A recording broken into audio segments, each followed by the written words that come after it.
Assalamualaikum warahmatullahi wabarakatuh.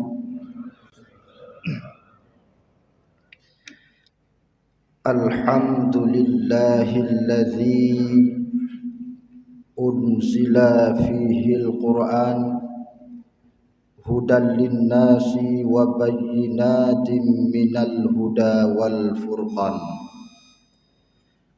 Ashhadu an la ilaha illallah wahdahu la syarika lah wa ashhadu anna Muhammadan abduhu wa rasuluh.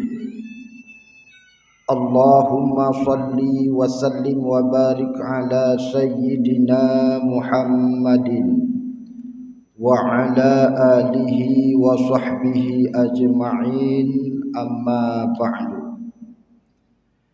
Buat langkah yang pertama, marilah senantiasa selalu kita panjatkan puji dan syukur kehadirat Allah Subhanahu wa ta'ala, yang mana oleh Allah sampai pagi yang sangat mulia ini masih dianugerah kepada kita iman dan Islam, sehingga kita masih terpanggil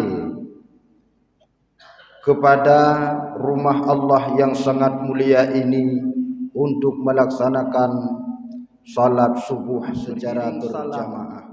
Marilah sama-sama kita aturkan kepangkuan alam baginda Rasul Nabi Muhammad sallallahu alaihi wasallam dan juga kepada al dan sahabat beliau sekalian.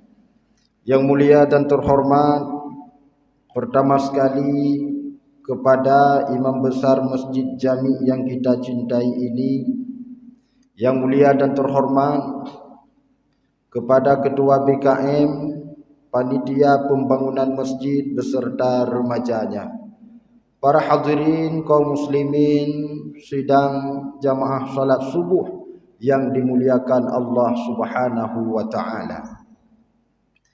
Di dalam kitab Fiqhul Islami wa Adillatuh karangan Syekh Wahbah Az-Zuhaili, di sana dijelaskan tentang pengertian puasa dan hikmah-hikmah puasa, tepatnya di jilid yang ketiga. Apa itu puasa? Puasa secara bahasa menahan diri dari apapun. Seseorang yang tidak lagi merokok umpamanya, menahan diri daripada rokok, itu namanya puasa. Ada orang yang menahan dirinya tidak mau melakukan sesuatu, itu namanya puasa. Namun yang dimaksud dengan puasa pada syariat, menahan diri daripada sesuatu yang dapat membatalkan puasa. Namun siapa saja yang wajib berpuasa? Pertama, syarat wajib puasa orang Islam, tidak wajib bagi orang kafir.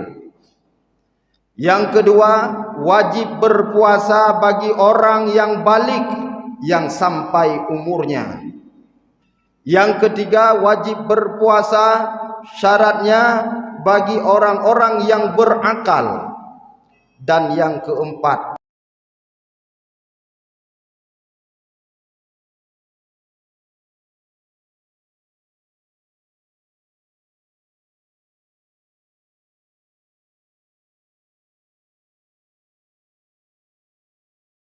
itu pantas dipertanyakan. Mungkin KTP Islam, oh mungkin koknya golong balik.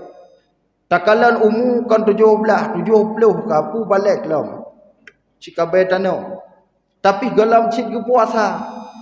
Oh mungkin ikutnya kan hana ke puasa pulain. Pungo ke kan urung warah. Watai tak periksa rupanya koknya warah. Memang urung pungo. Hantom pernah mengakui draw ke pungo. Cinujak sega ba rumah sakit jiwa. Nekun ba urung pungo. urang dron pungo mandum. Nyan pasti gutunyo ada kedanyo, urang dron yang pungo. Han keakui.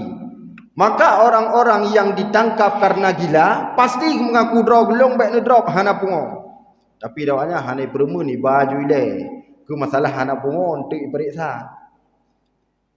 Oh kok nyan waras tapi hana cikgu puasa. Mungkin dalam keadaan tidak mampu, sakit ke kadang, ataupun na penyakit-penyakit yang dipegah oleh doktor, goknyan hanjut puasa, berarti hana puasa. Inilah orang-orang yang wajib berpuasa. Para hadirin kaum muslimin yang saya muliakan. Namun apa saja hikmah-hikmah puasa? Yang pertama dipegah di dalam kitab tersebut, hikmah puasa jud ke ubat. Bila na sel-sel di dalam tubuh kedanyo yang ka usang, sel-sel yang ka awuh yang ka tuhanyo bisa berganti dengan berpuasa. Dan dengan berpuasa lambung diistirahatkan. Biasa lambung kedanyo lagi moler tu hana piu-piu. Bunga hiwing, pos 10 hiwing, pos 12 hiwing sampai dengut galai piu. Di luar puasa. Tapi ternyata dengan itamangnya bulan suci Ramadan, ka ipiyuh lambung dari terbit fajar sampai terbenam matahari. Maka pegah oleh Nabi, sumu tasihu, berpuasalah kamu niscaya kalian sehat. Luqmanul Hakim pernah berkata kepada anaknya, wahai anakku, apabila lambung penuh maka pikiranmu akan tumpul. Tanyo menyetro tak punuh perut nyan pikiran lumoh haik semeke ada manok potong manok potong cina juga tak pedu ada ragai duk tahu hai du pugrop tak pedu dalam gerupuh bidahu paling-paling tum terkejut subulan tu mati nyan ban tingkat menyetro bersih manok potong dia.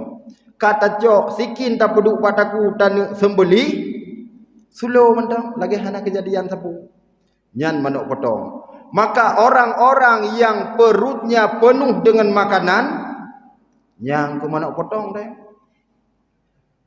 nyan bantingkan. Maka dipegah oleh Luqmanul Hakim, hai anakku, kalau lambungmu penuh pikiranmu akan tumpul. Bahasa Aceh tumpul udak dah hai semeke.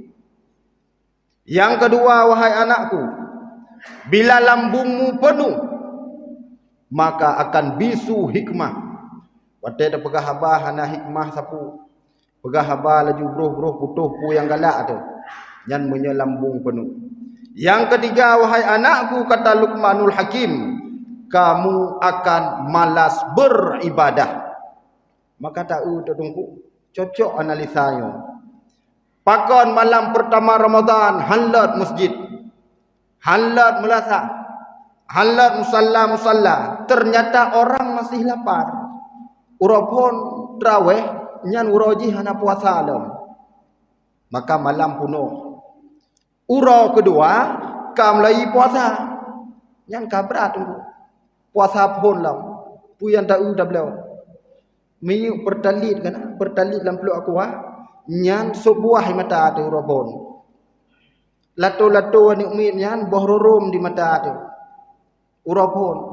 Sehingga semuanya dibeli. Watai tabla buka puasa pajuh bandum jeb bandum. Muhaik tu semayang. Ka ibadah. Segolong tak pajuh buka tak semayang. Allahu Akbar. Nyampak hidup perut. Tapi dikala berbuka puasa puyang na tak pajuh puyang na tajib. Allahu Akbar nyaho hidup perut. Punuh lambung. Maka kata Luqmanul Hakim kepada anaknya, wahai anakku, kalau lambungmu penuh maka kamu akan malas beribadah. Maka mudah-mudahan ada dalam Ramadan bekna surah qada makanan.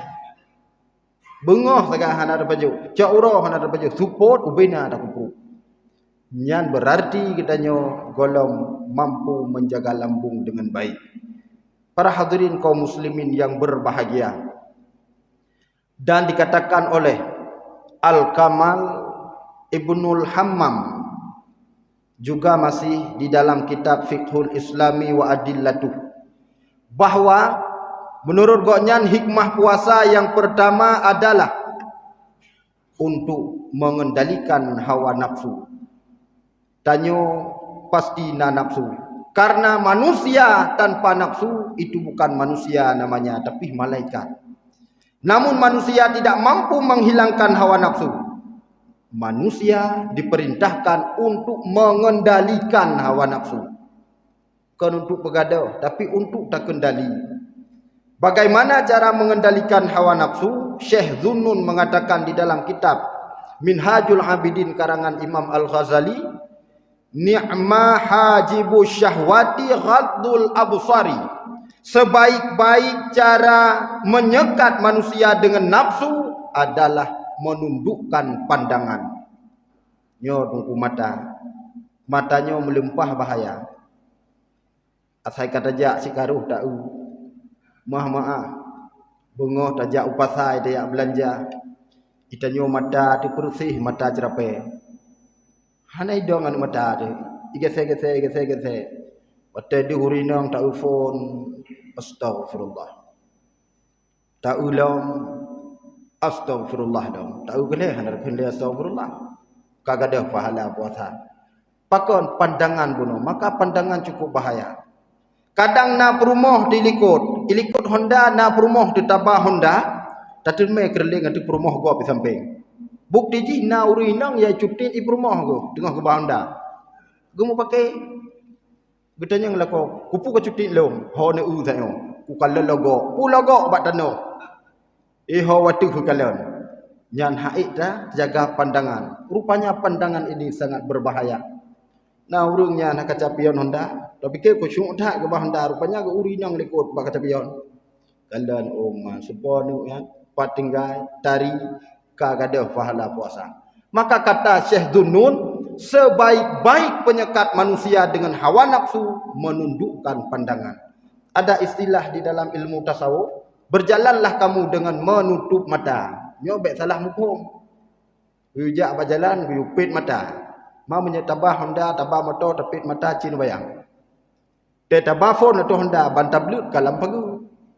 Nyan makna tup hinan, yang kenyan menundukkan pandangan, mata katanya, baik mu putar-putar. Baik lagi mata cerapai. Dan patlom terjaga pandangan. Bak rumah-rumah mewah. Rumah mewahnya han galak tu, menyahana tak galon tu. Pakon galak tu kata bandar uman tameh himantang luar biasa, pintu luar biasa, pajan iklung pegot. Kagalak tu. Tapi menyahana tak sulum tak. Hana tingat tu sapu. Maka jagalah pandangan supaya selamat getanyo daripada hawa nafsu. Ternyata di samping ada pandangan-pandangan yang dilarang dalam agama, rupanya ada pandangan-pandangan yang bernilai ibadah yang memang diperintahkan oleh Allah untuk kalian. Dah pandangan tersebut. Di dalam kitab Jami' As-Saghir, Imam As-Suyuti meriwayatkan Rasulullah sallallahu alaihi wasallam bersabda, "Khamsun minal ibadati." Ada 5 pandangan yang mendapatkan nilai ibadah. Takalonnya nak pahala ibadah. Dah teman 5. Yang pertama, an-nadru fil mushafi. Kalon mushaf, kalon Al-Quran. Nyankan kalon Al-Quran lamari. Tadong bak mari umar Qurannya melimpah lega. Nyankan mana? Yang dimaksud melihat mushaf, ulama mengatakan baca. Sekalipun katanya urang yang bisa menghafal Al-Quran, itanya kajut tafai. Tapi nya lebih god takalon wate ta baca be tafai, mendapatkan 2 pahala. Pahala yang pertama pahala kalon. Pahala yang kedua pahala baca. Sebab na urang bungku maaf baru tingkat jud gi yasin bacut-bacut gi ikut langkah ramai. Nyan kahana kalon le Quran, mudah cukup bereh ka. Ka Yasin wal Quranil Hakim innaka laminal mursalin ala siratal mustaqim. Krum hana ke kun le dimu. Siratal ladzina an'amta 'alaihim sambung. Jangan pada fikir bunuh cukup beres kan? Ya. Maka hinan ke kadang timbul sifat-sifat ria.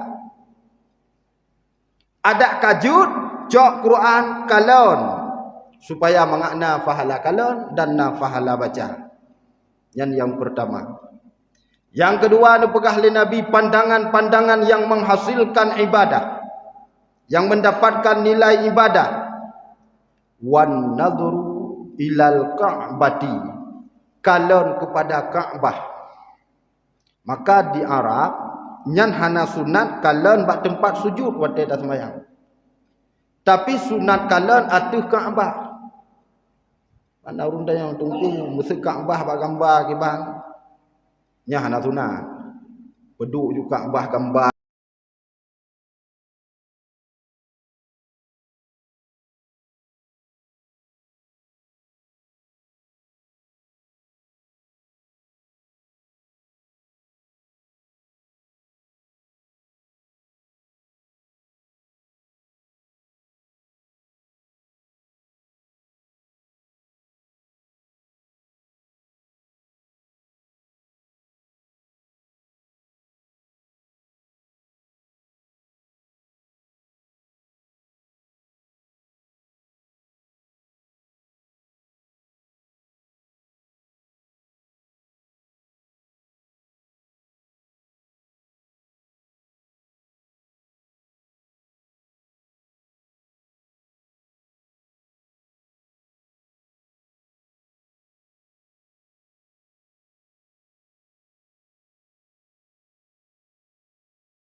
Kalon urung syik.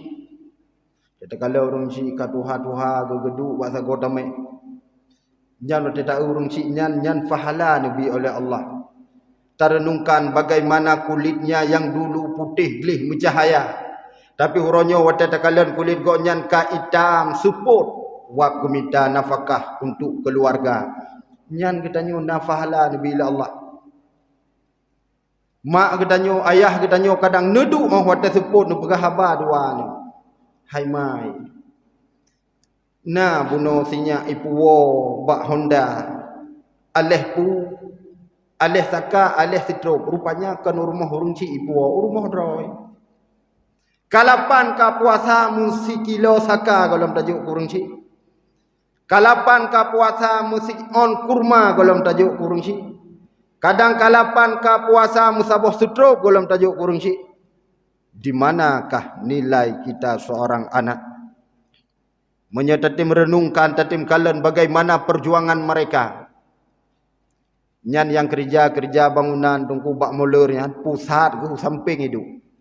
Padahal pusat pun bak tengok. Pakon hek tak tungku. Menyokon karena terpaksa pasti urung nyan hang gedim kerja. Yang punya daerah lun di gedung nyahino kahana blang toko tu. Yang daerah lun yang menyebak blang yang jauh blang urinong urung tuha bagian umum 60. Secara kekuatan secara zahiriah han mampu le. Tapi kenapa mereka mau bekerja walaupun haik tetap dipaksa supaya getanyo anik bek merasa beban dengan urung si. Ya minta kerong han agak harap bak getanyo anik. Nyo perjuangan urung cik menyahino takalan di lautnya 70 tahun ka umur ayah tu tapi manteng gejak ulaut giak minta engkut ke belanja menyatakan dengan kekuatannya tidak mampu lagi haik le tunggu cik haik le tapi kenapa mereka melakukannya supaya jangan terbebani anak-anaknya gedepu anu kana anu ilang haik bila koknya maka sebelum nyawa hilang dari tubuh tetap mereka berjuang demi mencari nafkah kedrog. Para hadirin kaum muslimin yang berbahagia, maka sayangilah mereka Sebagaimana Uwais Al-Qarni menyayangi akan orang tuanya. Beliau tidak dikenal di atas permukaan bumi. Tapi Uwais Al-Qarni dikenal oleh seluruh malaikat yang ada di langit. Maka dia kata kalau orang syirik dia baik sampai dalam doa berbagah melinggai ke. Nah tunggu anu doa berbagah melinggai orang syirik. Sakit ke sampai Imam sapat aju bantu jo hoi khonyo ki banjara. Dadrip ka sakit ke. Kuno ka boleh tabah banda Aceh kalau tabah hana boleh ke. Sangkira ke tim cok pulang ke dihli Allah. Yang tayu cok pulang. Padahal toknya urung cik ditiro hana pat beliau. Maka kalian atau urung cik mendapatkan nilai ibadah. Yang terakhir, yang kelima kata Rasul, wan nadru kalallam fi wajhil alimi, atih wajah urang alim. Kalau urang alim nyan na nilai ibadah berpahala. Kalau ulama-ulama nyan na pahala. Baik nak kalau na delong. Ya. Tumai ron ku narida agak nyo sejuk sebab dajak bengo. Kan kupulain. Nganta sampuh-sampuh muka, nganta sampuh-sampuh mata takai. Nyo kalau urang-urang yang alim na nilai pahala. Apa je menyana urang alim ni kalau sabi-sabi mesti kalau pu ibadah. Bahkan orang yang benci terhadap orang alim hantam syurga. Dipegah oleh Nabi, ada 3 golongan orang yang tidak masuk syurga. Yang pertama orang laki-laki yang membiarkan keluarganya di dalam bermaksiat kepada Allah. Yang kedua, nyo yang terperele gedanyo yang menyangkut dengan pembahasan gedanyo. Yang kedua kata Rasul, yang hantamang dalam syurga rajulun la yuhibbul ilma wa ahliha. Laki-laki yang tidak mencintai ilmu agama dan tidak mencintai ahli ilmu agama, itulah para ulama. Nyan hantamang syurga walau salla kadih ismayang, walau sama, walau puasa, walau zakat, walau haji, walaupun dihaji, hantamang dalam syurga. Maka para ulamanya harus tasayang. Ulamanya harus terpandang, tak kalen, baik tercaci dan baik termaki-maki. Orang yang mencaci maki ulama, nyan han selamat iman wate tawa ba Allah Subhanahu wa taala. Para hadirin kaum muslimin yang berbahagia, kita kembalikan kepada pembahasan dasar. Kata Buno Al-Kamal Ibnul Hammam bahwa yang pertama hikmah di dalam bulan suci Ramadan yaitu dengan mengendalikan hawa nafsu. Hakikat manusia, hakikat kemerdekaan seorang manusia di saat manusianya terlepas daripada belenggu hawa nafsu. Nyan kamerdeka tanya. Tapi bila manusia masih diperbudak oleh harta, manusia masih diperbudak oleh pangkat dan jabatan, manusia masih diperbudak oleh kemewahan, manusia tersebut belum merdeka jiwanya. Para hadirin kaum muslimin yang berbahagia, mungkin pada kesempatan yang sangat singkat ini, hanya ini saja yang dapat Al-Faqir sampaikan. Mudah-mudahan bermanfaat bagi Al-Faqir sendiri dan hendaknya juga bermanfaat bagi seluruh jamaah yang dimuliakan Allah Subhanahu wa taala. Mudah-mudahan kita menjadi penghuni dan penduduk syurga Babur Rayyan, pintu bagi orang-orang yang berpuasa. Amin ya Allah ya Rabbal Alamin. Usikum wa nafsi bitaqwallah. Wassalamu alaikum warahmatullahi wabarakatuh.